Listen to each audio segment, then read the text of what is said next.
Selosa raw ako. Oo, pero hindi ka naman makakaramdam ng pagsiselos kung hindi mo mahal ang isang tao. Heto na. Ang Laika Barista Moments nating pinamagatang Tamang Hinala. Narinig mo na rin ba ang mga salitang, magkaibigan lang kami, okay? Katrabaho ko lang siya. Kaya wag ka nga dyan magbigay ng mali siya. Sinong ginagawa mong tanga? Alam ko at alam panigurado ng mga tao sa paligid mo kung ano ang intensyon talaga sa'yo ng tao. Dahil mararamdaman mo ang pakikitungo ng pangkaibigan sa may halong landian.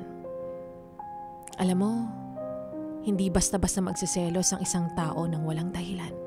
Hindi niya lang trip yan dahil meron yan maling nararamdaman. Maaaring may pinakita ka rin kasing motibo o kumagat ka sa pang-aasar ng mga tao sa paligid niyo.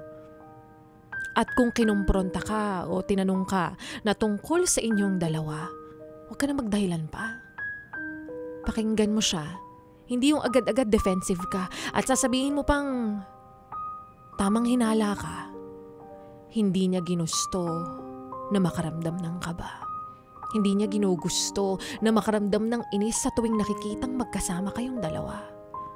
Hindi niya ginusto na mag-isip ng iba sa tuwing nakikita niya na nagme-message ka sa kanya dahil sa totoo lang, nakakaragdag yan sa iniintindi niya na dapat sana kampante lang siya.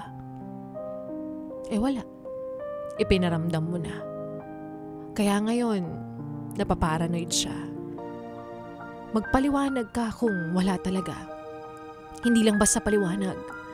I-assure mo siya na wala talaga. Dahil tandaan mo, it's your responsibility to make your partner stay. 101.1 Yes FM.